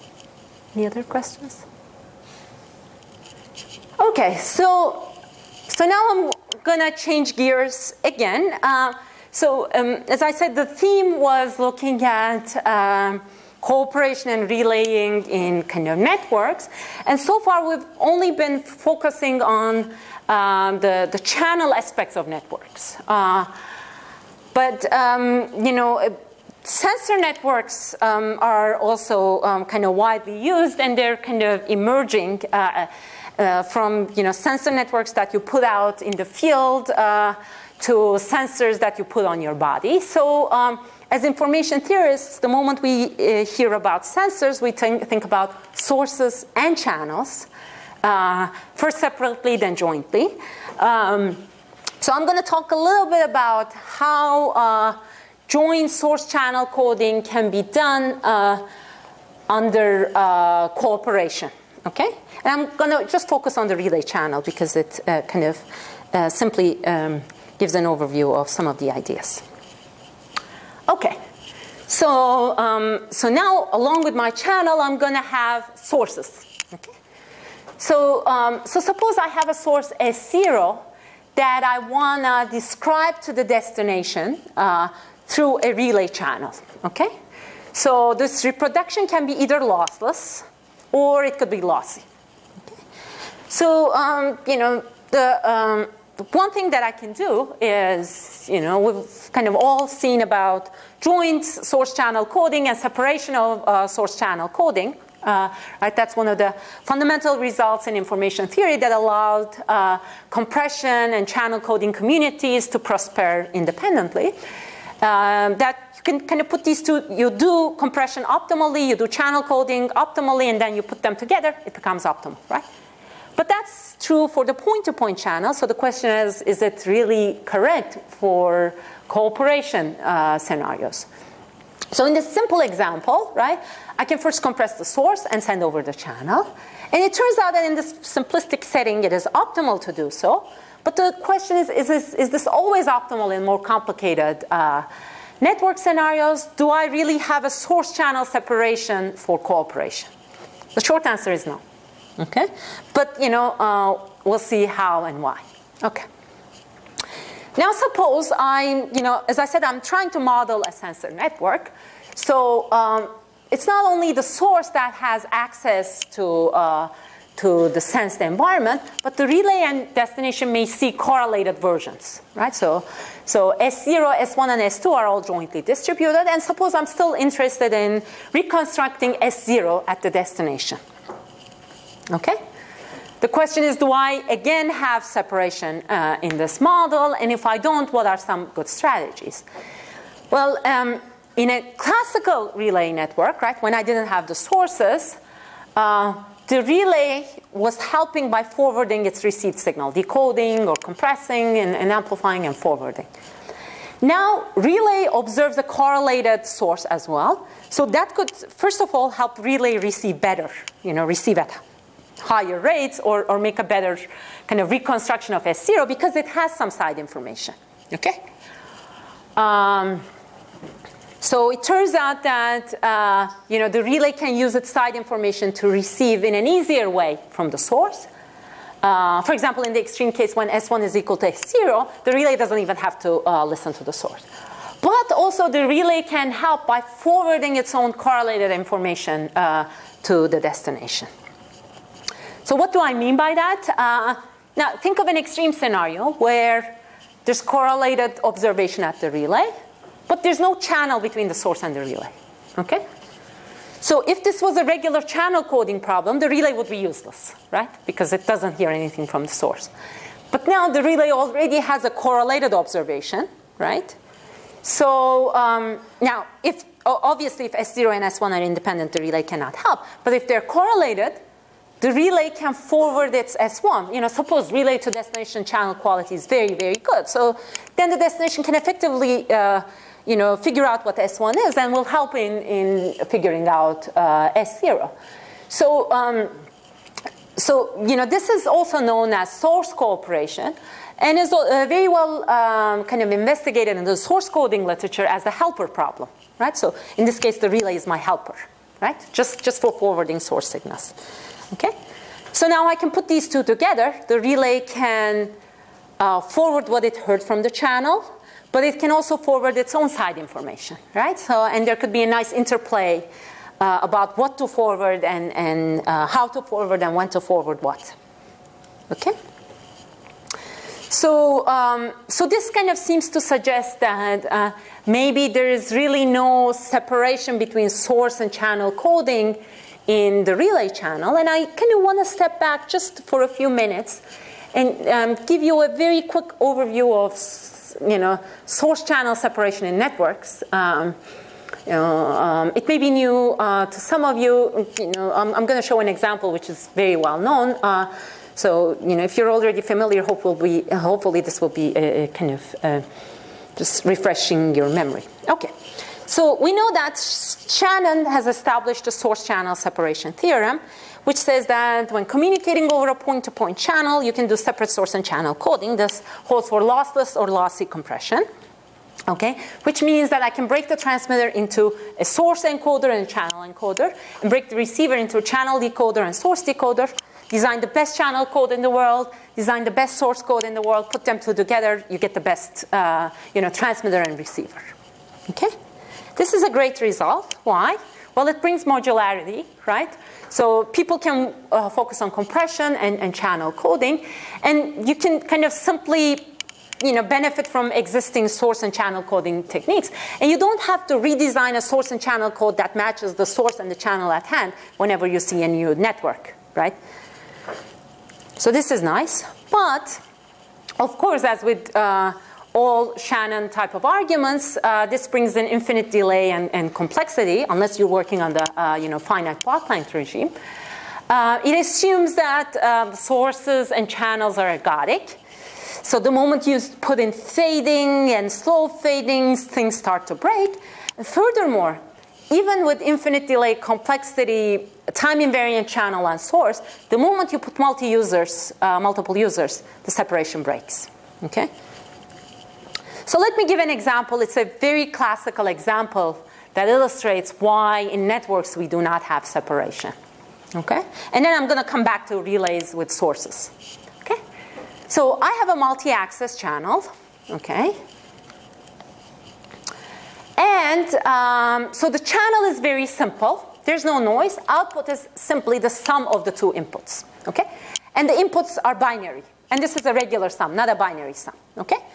So the ambiguity arises when the output is a 1, because it could either come from a 0, 1 or 1, 0. Okay? Now, the sources that I want to send over this channel are correlated as follows. Okay? So notice that we cannot have S1 equal to 0, S1 equal to 1 and S2 equal to 0. All other outcomes are equally likely. Okay? Now, if I do separate source and channel coding, the best sum compression rate is 1.58. The best sum rate that I can transmit over the channel is 1.5. So it's obvious that I cannot transmit these sources over this channel with separate source and channel coding. Okay? But when you look at this problem, well, you realize that simply sending uncoded should work, right? Because the problem with the channel was that when I got a 1, I didn't know how to distinguish between 1, 0 and 0, 1. But my sources cannot be 1, 0. It can only be 0, 1. So immediately the problem is solved, right? So in a simple multi-user network, separate source and channel coding is not optimal in general. And you need to think about the sources and the channels jointly. Okay? Sometimes even uncoded is optimal. Okay. Now, knowing this, we kind of come back to our cooperative source and channel coding for discrete memoryless channels problem. Okay. So, so I have, again, I want to reconstruct S0 at the destination. Okay. And relay and destination have some correlated observations, S1 and S2. So first, I'm going to talk a little bit about lossless transmission of S0. So I want to reconstruct S0 exactly at the destination. And for this, I'm going to have to do a little more background. One is the Slepian-Wolf compression. How do I send source, how do I compress a source to send it to a receiver which has correlated side information? So that goes onto Slepian-Wolf. And then we're going to talk very briefly about correlated sources over broadcast channel. Okay? So this is throwing a bunch of kind of things at you, some of which you may be familiar with. Okay. So Slepian-Wolf compression says the following. There's no channel. It's an ideal channel, rate limited channel. So the transmitter observes S0, receiver observes S1. Transmitter doesn't know the realization of S1, but knows the joint distribution. Okay? And the goal is for destination to receive S0 in a lossless manner. Okay? Now, if they were independent, or if we ignore the side information, we know that we can compress up the rate of entropy of S0. But Slepian-Wolf result tells us that even though side information is not observed at the transmitter, you can still compress up the rates H of S0 given S1. So again, this is one of the very, very nice results that allows us to achieve same compression rates as if the transmitter knew S1, even though it doesn't. It just uses the statistical knowledge and uses the binning technique to achieve that rate. Okay? So that's a very nice result. Now let's see how Slepian-Wolf works in a broadcast setting. Okay? So now I have S0 to be transmitted over a broadcast channel to two receivers. Okay? Now receiver 1 has correlated observation S1. Receiver 2 has correlated observation S2. Okay? And in general, I can use the channel more or less times per source sample. So there's something called bandwidth expansion ratio, which is the number of channel uses per source sample. Okay? If it confuses you, just assume it's 1. Okay? So one channel used per one source sample. You can put B equal to 1 in all the expressions that you see. Okay. So the question is, what are the conditions on the sources and the channel such that lossless transmission is possible? Okay? Well, I can do separate source and channel coding. I know that it should work, right? So I can look at the rate region for the broadcast channel, okay? And suppose my broadcast channel is such that this is the capacity, okay? And I can do separate source and channel coding. So I can take my S0. I can first Slepian-Wolf compress it with respect to the first side information S1. And I can then Slepian-Wolf code it with respect to the second side information S2. So now I have 2 bit streams. Well, I know how to communicate 2 independent bit streams over a broadcast channel. I'll just do it. Right? So then all I have to do is to make sure that h of S0 given S1 is less than or equal to b times this first rate constraint, and h of S0 given S2 less than or equal to the second rate constraint, right? So h of S0 given S1 is like my R1 here. Oh, I'm sorry, I have a typo. The second one should be R2, right? h of S0 given S2 is like the second information rate going to the second receiver, okay? So I can do them separately. Now, it turns out that I can actually do much better. Now, notice how, if you can kind of concentrate for a second, look at the inequalities on the right-hand side in this slide. They're bi of uy1, bi of xy2 given you. They're given to me by the broadcast channel. And now notice the mutual informations that appear on the right-hand side here. They're ixy1, ixy2. So ixy1 is like the point-to-point rate that the first receiver can receive, as if it was the only receiver in the world, right? And I of xy2 is similarly treating the second receiver as if it's the only receiver in the world, right? So here it turns out that my constraints are as if, even though I'm kind of broadcasting the same source to two receivers with different side informations, it's as if the constraints are as if each receiver was by itself, okay? So now this requires some kind of joint source and channel coding over this broadcast channel, okay? But the neat thing is that you have the performance as if each receiver is alone, okay? So in some sense, those of you who know the Slepian-Wolf coding result, instead of doing the binning at the transmitter, we're letting the channel do the binning for us and help us match the mutual informations, okay? So we're kind of getting something that's much stronger than the separate source and channel coding. Okay, so that was my digression. Now I come back to my relay channel with correlated sources, okay? And I see, whether I can use some of these ideas, okay? So things get a little complicated here, but I'm just going to, again, try to give you the intuition. I'm not going to go through the kind of results in detail. So I'm sorry, I realize this looks like the cut set bound, but I'm just talking about an achievability result here, okay? So, so what I'm kind of looking at here is that, so if I wanted my relay to do some form of decode and forward, right, then I would need to have that the entropy of H0 given S1 is less than the information at which the relay, the rate of information at which the relay can receive, which is I have X0, Y1 given X1, okay?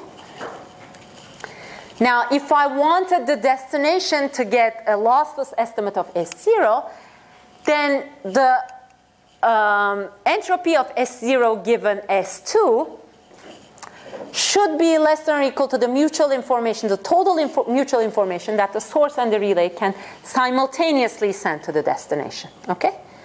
So this you can think of as similar to this broadcast channel results, that I'm not kind of going to give anything away from my channel and still have reliable reconstruction. Okay? It turns out that reliable reconstruction is possible in this case, but it requires joint source and channel coding. So you cannot do these separately.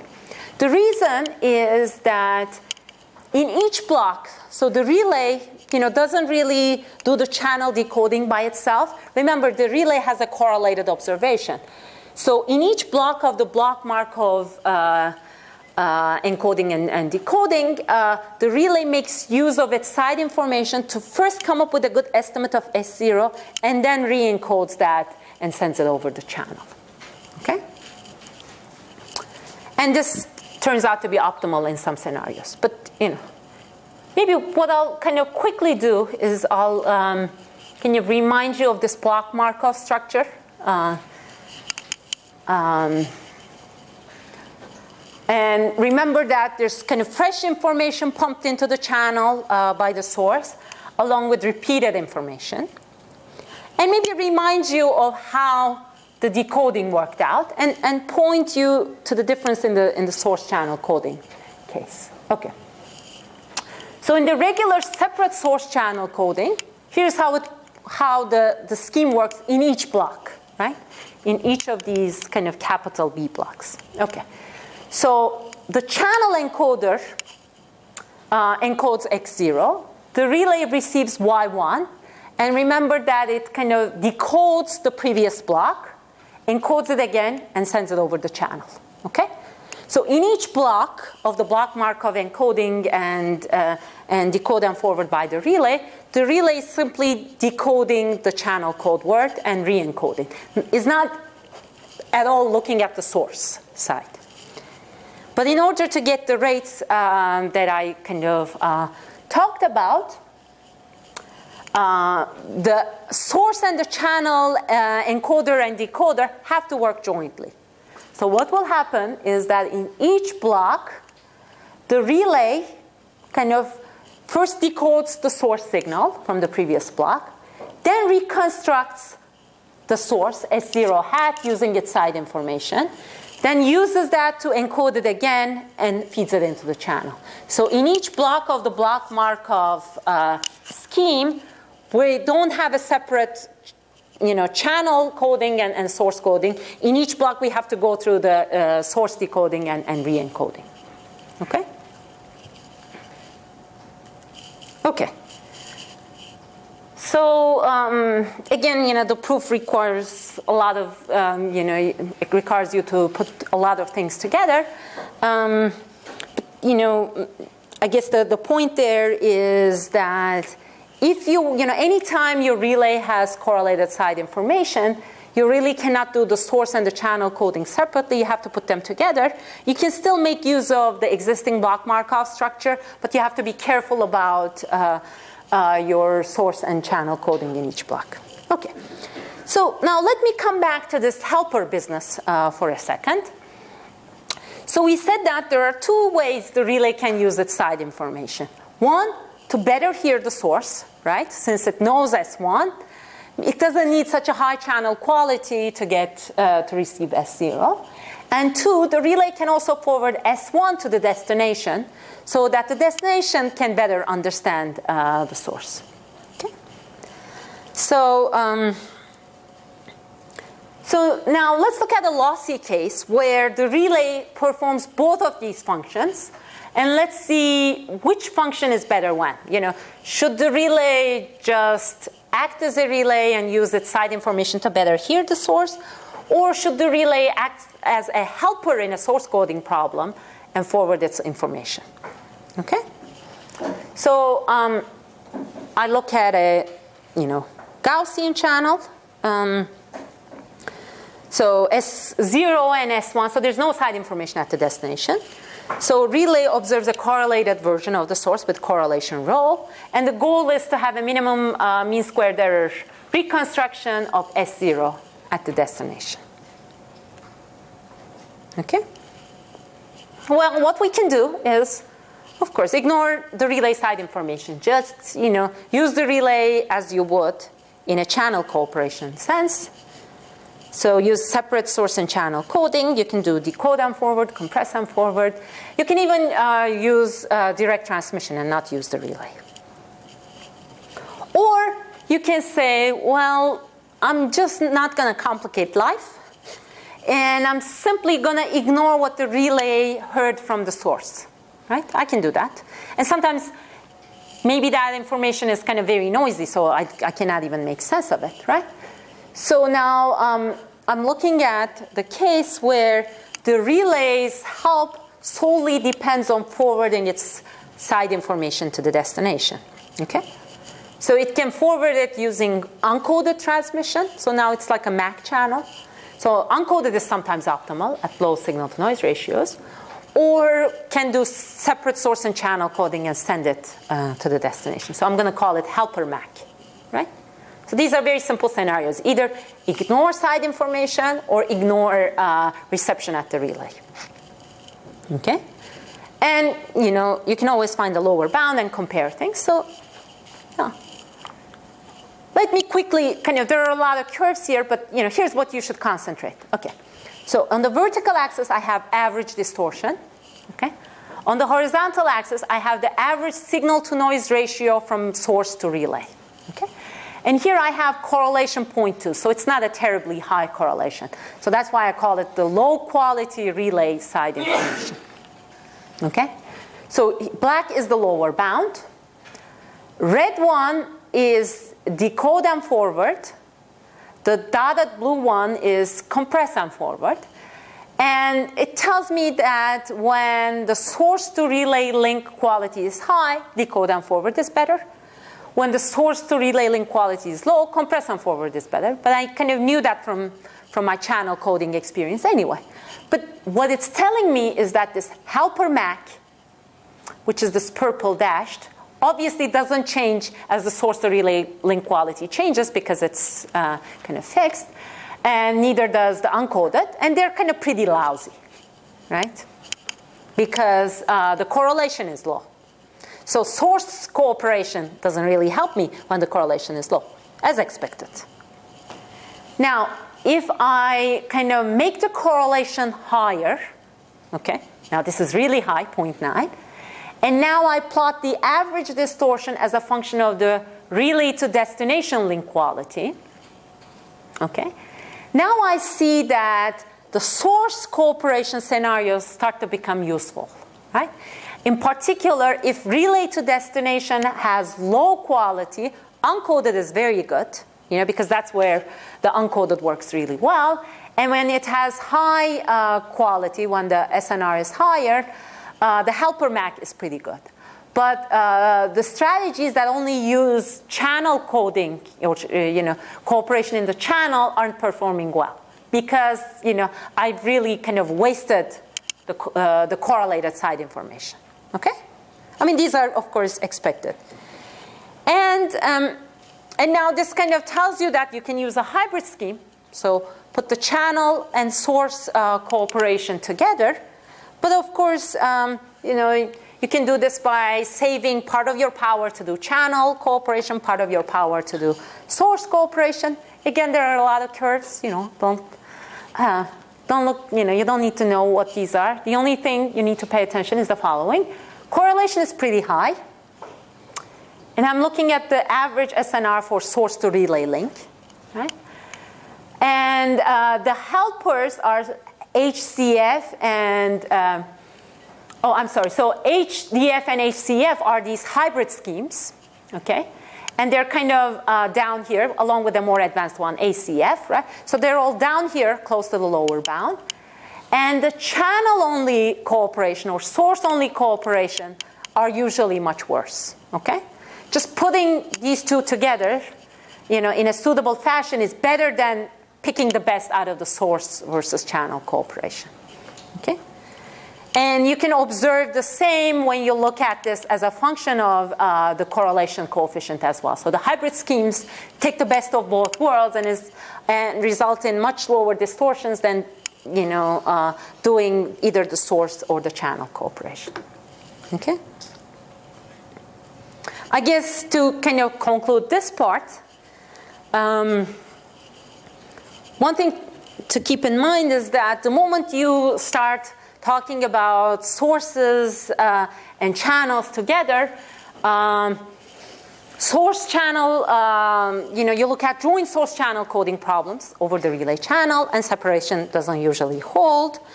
And you can think about using cooperation for the channel, for the source, or in hybrid forms.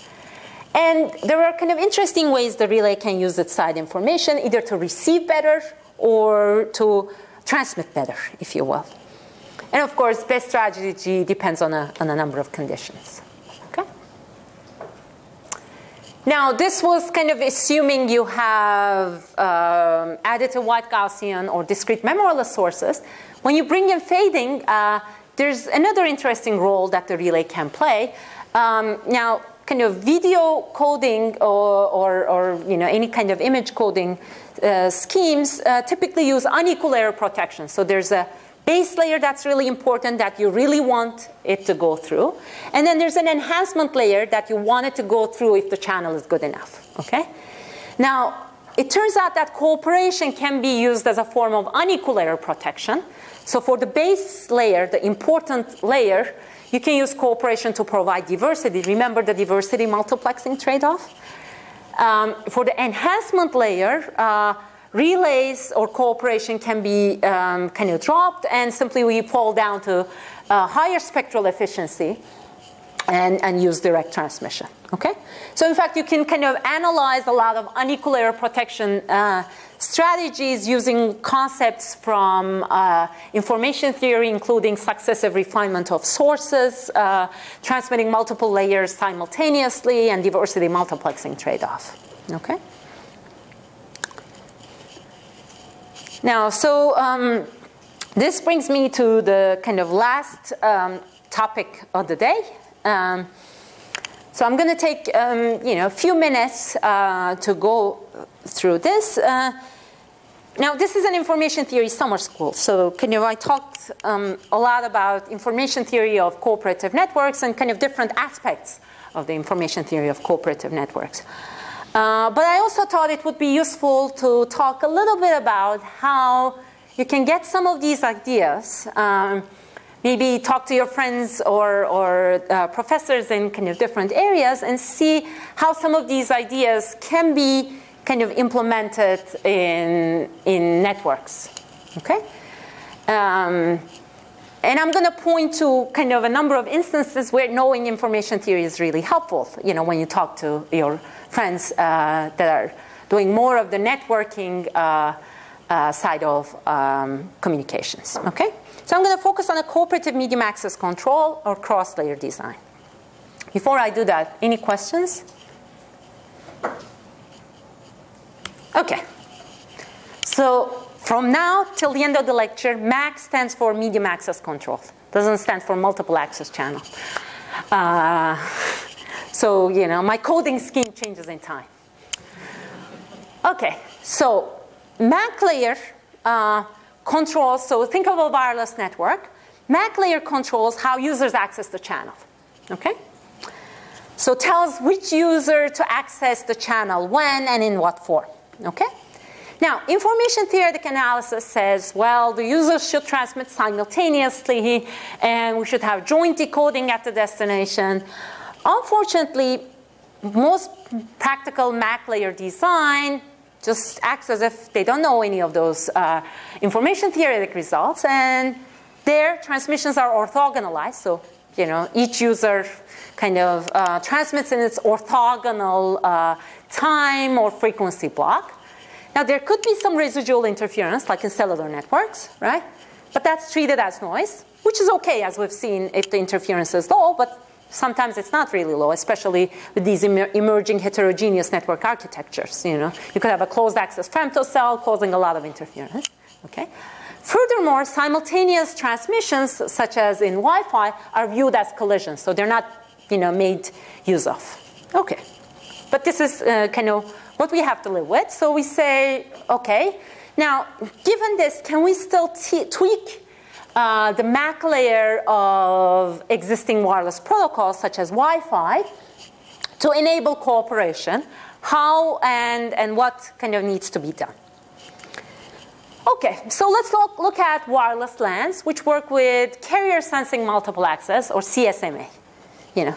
What this means is that before a user transmits, it senses the channel, and it kind of, if it figures out that there's no one else transmitting, it just goes ahead, reserves the channel for a certain period of time and transmits its packet.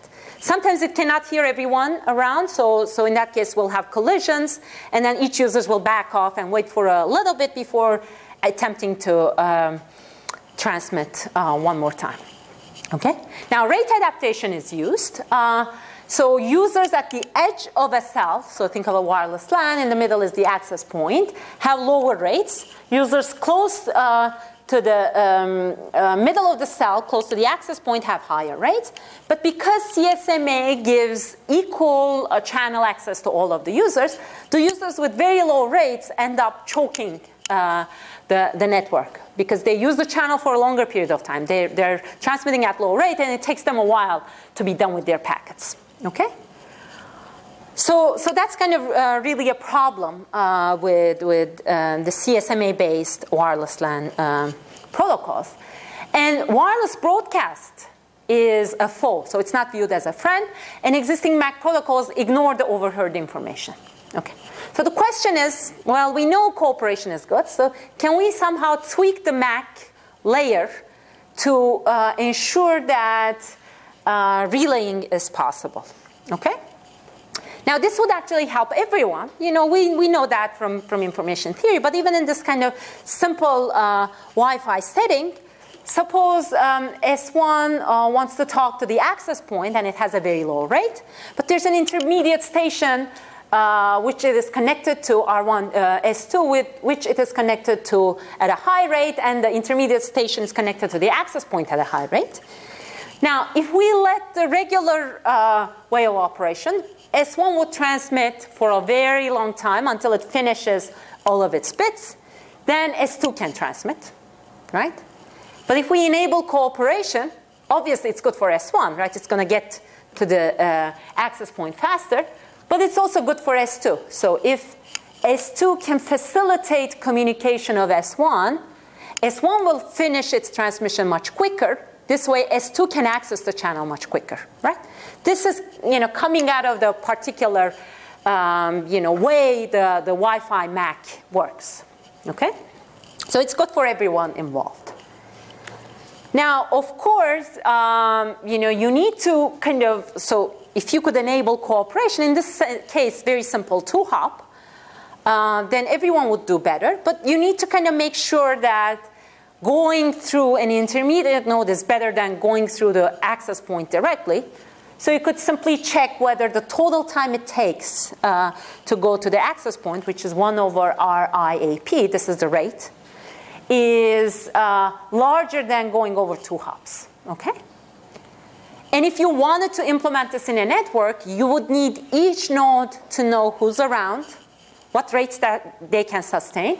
So you need to this is kind of going into the specifics of protocol design, but you need to maintain a table that lists, who's around you, what the rates are, and that could, for example, be stored in a table called CORP table, right?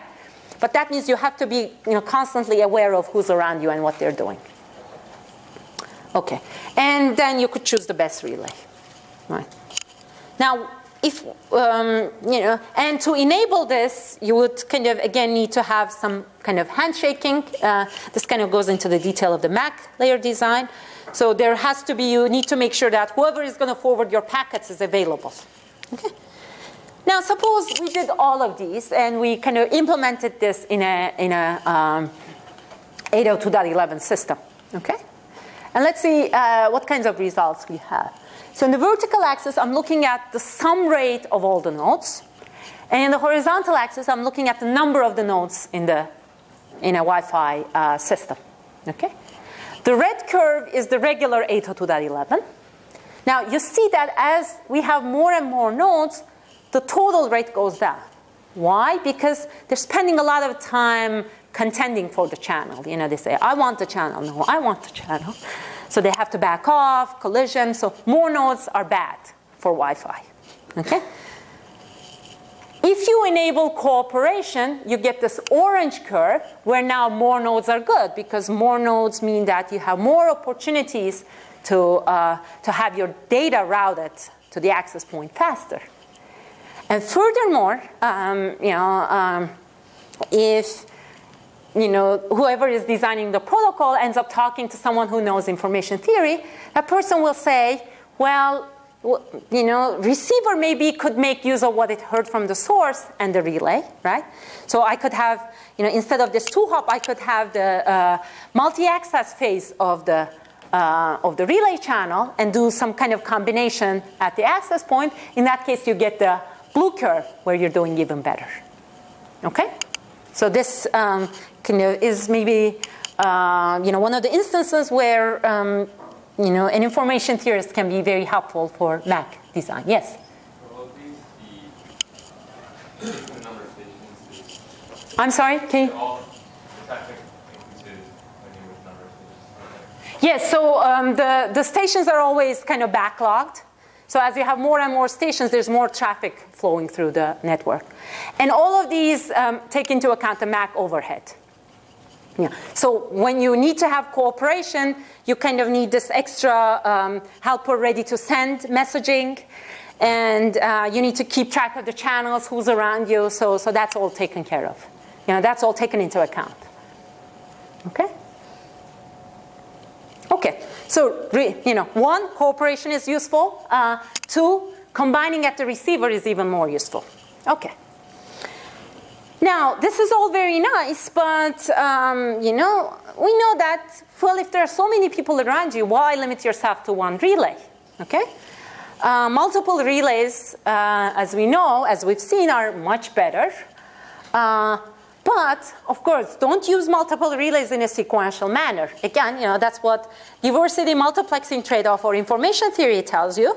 Well, use them as a distributed space-time coding, all at the same time. And the more relays, the better it is, right?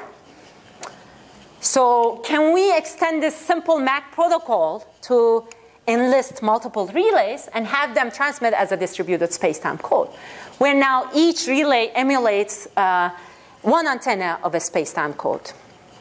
Well, the advantage is obviously spatial diversity gains, okay?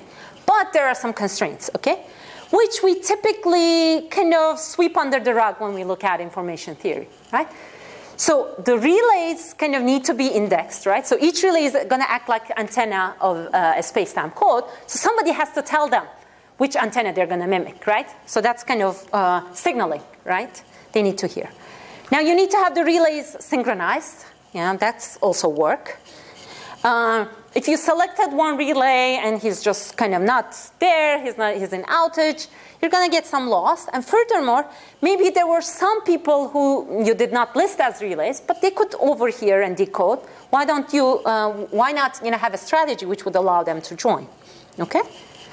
So that's when this randomized distributed space-time coding comes into play. So this kind of lets each relay do a random linear combination of all the antenna signals and just transmit, okay? Now, each relay chooses these weights randomly. Neither the source, nor the destination, nor the other relays need to know whoever is joining. As long as there are enough people, it all works out like magic, okay? But if you were approaching this from an information theory perspective, you would realize that the exact outage probability of this is worse than distributed space-time coding. So then the question would be, why even bother to use this? Well, as we're going to see, the advantages come out when you think about networks, okay? And all this overhead that's associated with keeping track of relays and indexing them, okay? So, so maybe what I'll do is I'll quickly show you. And these are just, if you're interested in MAC protocols, we can go over those slides. But I think what's more interesting are the results, okay? So again, remember now I have in the horizontal axis number of stations, and in the vertical axis, the total throughput in the network. The red curve is direct, what your Wi-Fi is doing. More stations are bad, there's more congestion. The blue curve is co-op MAC. You work hard, you figure out who's around, you pick the best relay, okay? The purple curve is distributed space-time coding if you have multiple relays. Now you notice it's obviously improving upon one relay, but not terribly so. Why? Because all these plots take into account the overhead. Now in order to enlist multiple relays, you have to work extra hard figuring out all the channels. Furthermore, you have to work extra hard to tell them, hey, you're going to be antenna 1, you're going to be antenna 2. No, you aren't involved in the communication right now. So that requires a lot of overhead. The randomized version gets away by minimizing that overhead. And in the green version, uses kind of the statistical nature of all the channel gains. The black version just simply uses the number of nodes in the network. So this black curve, the randomized space-time coding, only knows how many nodes are in the network. And it performs really well. Now, this is a static case. Once you have relays moving around, all the schemes that require accurate knowledge fail. The one with the user count still performs pretty good, because all you're doing is you're saying, hey, there seem to be enough number of users out there, so I'm just going to send this packet, and hopefully someone will deliver it eventually. Okay? So I guess the takeaway message from this is that information theory, is not fully implemented in networks, but it's still useful in understanding and dealing with networks, even when you talk to your networking or Mac layer design colleagues and friends. And you can use multiple relays to bring in further gains. But maybe one thing to keep in mind is that typically in information theory, we'll usually assume that channel state information is provided for free. We have feedback for free. So once you start thinking about actual implementations, you should be careful about what you can get for free, what you can get easily, and what costs a lot of overhead. So thinking about the overhead and obtaining the certain channel information can be crucial in implementing ideas. Okay. Conclude. So what have we learned? We've looked at relays and cooperation, starting from the fundamentals, fading in multi-user networks, source and channel coding, and how some of the ideas can be implemented in higher kind of layers of the protocol stack. So what's next? There's a big body of literature in relaying and cooperation. There's still many interesting open problems. Some of them very difficult, but it doesn't mean you should kind of avoid attempting them. It's always fun working on difficult problems, for a while at least. So that's how I started my PhD. I worked on the relay channel for about 6 months. And this is before I did something in investment. And I kind of said to myself, a lot of smart people thought about this, and I've been working on this for 6 months. Maybe I'll do something else. But it's always fun to kind of try to tackle these fundamental problems. If nothing else, it helps you kind of understand the field and limitations of some of the techniques. But there are a number of new problems inspired by applications. Now, of course, to be able to make progress, you need to know the theory really well. But one thing that's kind of worked very well for me, and I think for probably others who are going to go into different kinds of careers, is that it's important to talk to people in other areas. So you may find interesting applications of the theory that you've learned. If nothing else, you'll be inspired by some of the constraints that they have to formulate new theoretical problems of interest. So with that, I'll conclude. Thank you.